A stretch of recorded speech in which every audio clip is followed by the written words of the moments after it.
درود بیننده ارجمند، به برنامه خبری رادیو آزادی خوش آمدید. امروز دوشنبه 5 اوگوست است و من عبدالله اشرف هستم میزبان شما. حالا توجه کنید به سرخطی موضوعهای برنامه امروز. پرواز آخری اندو در نتیجه سقوط هواپیمای کمیته مددگار مدافع، یک خلبان فوتیده، سرنشین دیگر با جراحت‌ها به شفاخانه انتقال یافت. هواپیما وقتی فرود آمدن و زمین وقتی نشستن دچار نقص تکنیکی میگردد. دادگاه روسیه مهلت حبس سمرالدین رجبوف، جوان 21 ساله تاجیک را با اتهام شرکت در بی‌ترتیبی‌های عمومی برای 2 ماه دیگر تمدید کرد. داستان 18 محبوس سابق در یک نمایشگاه. محبوسان تاجیک میگویند تلاش دارند زندگی را بعد رهایی از زندان از صحیفه نو آغاز کنند. право ра гирам и дар онҷо кор ронанда кор кунам. پرزیدنت تاجیکستان امامعلی رحمان روز 5 اوگوست با دونالد ترامپ پرزیدنت آمریکا در رابطه با قربانیان تیرپرانی‌های 2 روز اخیر برقی تسلیت ارسال کرد. در نتیجه 2 حمله مسلحانه آخر هفته گذشته در ایالت‌های تگزاس و اوهایو 29 کس کشته و 10 تن دیگر زخمی شدند.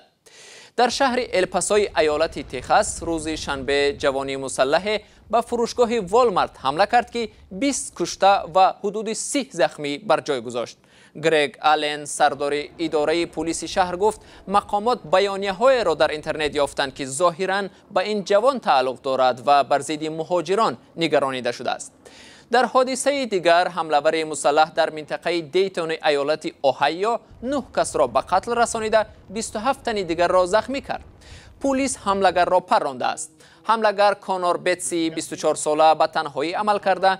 انگیزه‌های دست زدن او به این کار هنوز معلوم نیست. دونالد ترامپ عملهای خشونتباری چند روز اخیر را محکوم کرده گفت در جامعه آمریکا جای برای عداوت قومی و نژادی نیست. اما مخالفان ترامپ از حزب دموکرات میگویند محض سیاست‌های او بیگانه ستیزی را در آمریکا ترویج داد که باعث چنین فاجعه ها می شود.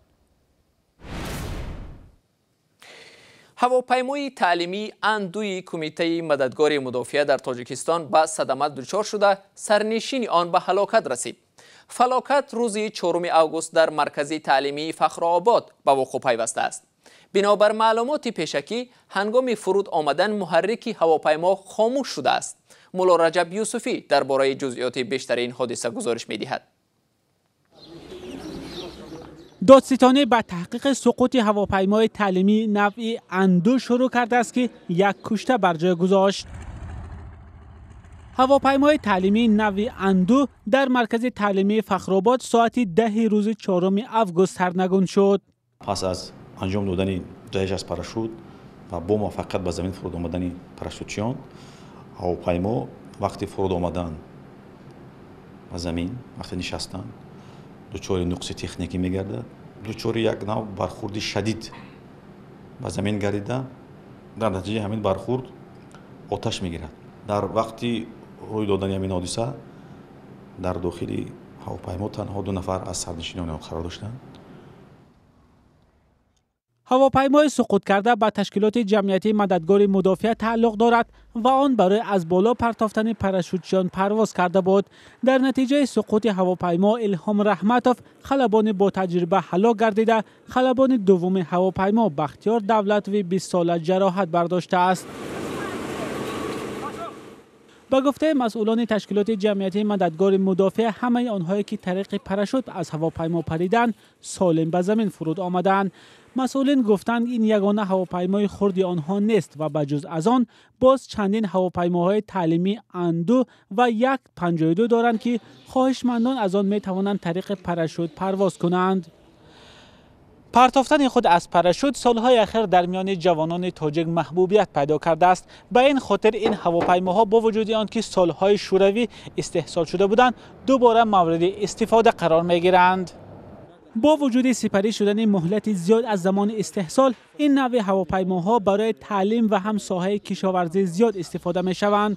خبرنگاران رادیوی آزادی که چند پیش با این هواپیماها پرواز کردند میگویند قبل از پرواز هواپیمای اندو را نیم ساعت تعمیر کردند. فرودگاه فخرآباد در 30 کیلومتری شهر دوشنبه واقع شده است و سالهای اخیر خواهشمندان چتربازی و یا پرواز با پاراشوت هم در تاجیکستان رو به افزایش آورده است. مولا رجب یوسفی شادمان یتیم، آزادی دوشنبه. دادگاه روسیه روز جمعه 2 آگوست سمرالدین رجبوف یک جوان تاجیک را به 2 ماه حبس محکوم کرد. رجبوف 21 ساله به اشتراک در تظاهرات غیرقانونی و بی‌ترتیبی‌های عمومی عیبدار می شود. صحنه به سوی کارمند پلیس هوا دادن بکلاشکا از سوی رجبوف ثبت شده است. مقامات در نسبت او پرونده جنایی باز کردند و در صورت اثبات گناهش به او تا 15 سال زندان تهدید می کند. اسکندر خواجه میرزاده در این باره گزارش می دهد. دادگاه روسیه یک زاده تاجیکستان را با اتهام اشتراک در تظاهرات بدون اجازت در شهر مسکو به 2 ماه حبس محکوم کرد. سمرالدین رجبوف 21 ساله با اشتراک در بی‌ترتیبی‌های عمومی و استفاده از زور نسبت به نماینده حکومت متهم است. خود او این اتهام را رد می‌کند. مقامات روسیه میگویند سمرالدین رجبوف در تظاهرات روز 27 ایول در مسکو به سوی کارمندان حفظ حقوق ظرف پلاستیکی آب را هوا داده یکی را مجروح کرده است. رسانه‌های روسیه از سمرالدین رجبوف سراینده مشهور رپ با تخلصی مرد نام برده نوشتند که او در کنار مسکو زندگی می‌کند. رجبوف روز 2 آگوست در مرافعه دادگاهی گفت به حیث مدیر ساختمان کار می‌کند، ولی دادرس کاترینا کریچنکا میگوید او رسما در جای فعالیت ندارد. سمرالدین رجبوف هر گونه اتهام مقامات را درباره اشتراک در بی‌ترتیبی‌های عمومی و اینچنین پرتاب ظرف پلاستیکی به سوی مقامات حفظ حقوق رد کرده است. روز 2 آگوست دادگاه در شهر مسکو الکسی مینایلو، کیریل ژوکوف و ایوان پادکاپایف را نیز برای اشتراک در تظاهرات بدون اجازه در شهر مسکو تا 27 سپتامبر به حبس گرفت. این تظاهرات با نشان اعتراض ضد مقامات کمیسیه مرکزی انتخابات برگزار شده بود که نامزدهای مستقل و مخالف را به انتخاب مجلس پایتخت روسیه راه نداد. انتخابات ماسگاردوما یا مجلس شهر مسکو ماه سپتامبر امسال برگزار می شود و حالا معرکه پیشبری نامزدها ادامه دارد. مقامات انتخاباتی گفتند که نامزدهای مخالفین برای ثبت نام در انتخابات به قدر کافی امضا جمع آورده نتوانستند و گفته مخالفین باشد این یک بهانه برای راه ندادن نامزدهای آنها به مجلس شهری است. سازمان مستقل آواده انفا میگوید در رابطه با اعتراض 27 ایول مقامات امنیتی روسیه 1373 نفر را بازداشت کردند. پرونده آنها بر اساس ماده بی‌ترتیبی و بی‌ترتیبی عمومی کودکس جنایی روسیه بررسی می شود. اتحادیه اروپا و سازمان‌های دیگر حامی حقوق استفاده نیرو بر ضد تظاهرگران را یکسره و بیش از حد نامیده مورد انتقاد قرار داده است. درآمد شرکت‌های موبیلی تاجیکستان کم شده است و کمیته انداز از این خیلی نگران است، چون با کم شدن درآمد شرکت‌ها حجم پرداخت انداز نیز کاهش یافته است. مسئولان کمیته انداز میگویند 2 سال این جانب درآمد بودجه کشور از حساب شرکت‌های موبیلی کمتر می شود. این در حالی است که تا چند سال اخیر عرصه مخابرات از ساحه‌های رشد کننده و پردرآمد بود. چرا شرکت‌های موبیلی دچار رکود شدند؟ میرزانبی خالقزاد ادامه می‌دهد. کمیته انداز تاجیکستان امروز در نشست خبری خود اعلام کرد که از حساب درآمد کم شرکت‌های موبیلی تاجیکستان به بودجه کشور 80 میلیون سامانی کم وارد شده است.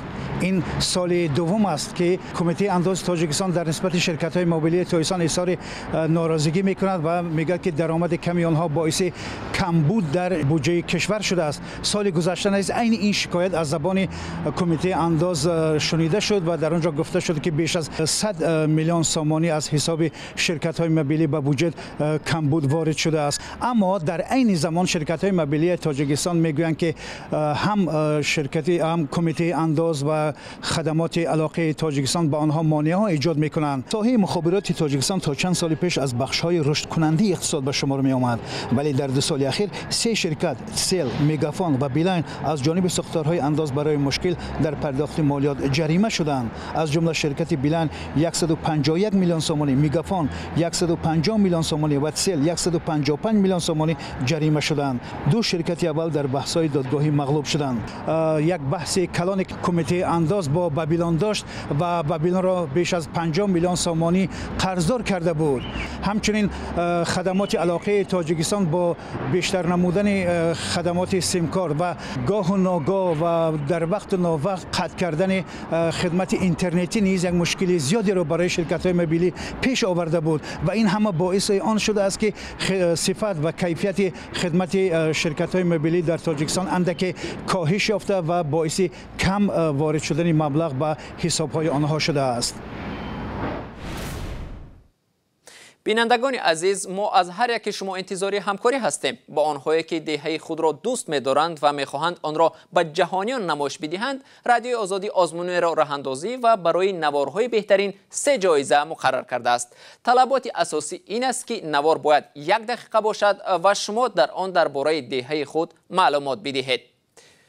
درباره فرستادن نوار، نوشتن نام و نسب و رقم تلفنتان را نیز فراموش نکنید. آزمون تا 1 سپتامبر امسال ادامه می کند. محبوسانی که از زندان رها می شوند می کوشند زندگی خود را از صحیفه تازه شروع کنند، اما در اکثر موارد جامعه به محبوسان سابق با شبهه می نگرد. این مشکلی محبوسان سابق را یک تشکیلات غیر دولتی در شهر دوشنبه با دایر کردن نمایشگاه عکس ها در میان گذاشته است. همکارم زرانگیز نوروز شاه مهمان این نمایشگاه بود و پس از صحبت با تشکیل کنندگان نمایشگاه و خود محبوسان سابق این گزارش را تهیه کرد که حال آن را با هم می‌بینیم.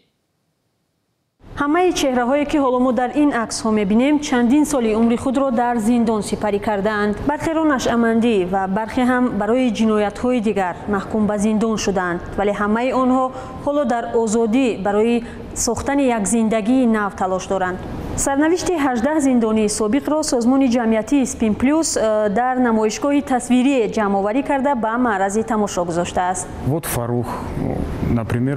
این فرخ است. او حالا به شستن ماشین ها مشغول است. زندگیش بد نیست، عائله‌دار است. با مهنت حلال خانواده‌اش را تامین می‌کند. اصلاح شده است و دیگر نمی‌خواهد به زندان برگردد. پیشتر او معتاد مواد مخدر بود. طرز حیات ناسالم داشت و بعداً به زندان رفت.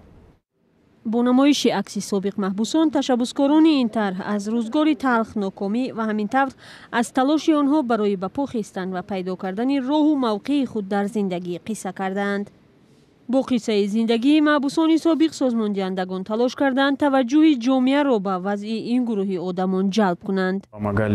هدف ما این بود که به جامعه رسانیم. محبوسان هم می توانند عضو کامل حقوق جامعه باشند. آنها می توانند اصلاح شوند و بر راه درست روند. می خواستیم به جامعه رسانیم که جامعه هم باید این گروه را خوب قبول کند. سرنوشت خود دیما هم در نمایشگاه عکس سابق محبوسان تصویر شده است. او حالا به زندانیان سابق و هم تقدیران خود برای برقرار شدن در آزادی کمک می کند. علیم 4 ماه پیش از زندان نظامش سخت بیرون شد. او 3 بار محکوم به زندان شده است. حالا می خواهد برای خود جای کار پیدا و زندگیش را تامین کند. داکومنتام تاخت کنم، پراوا را گیرم. در اونجا کار راننده کار کنم.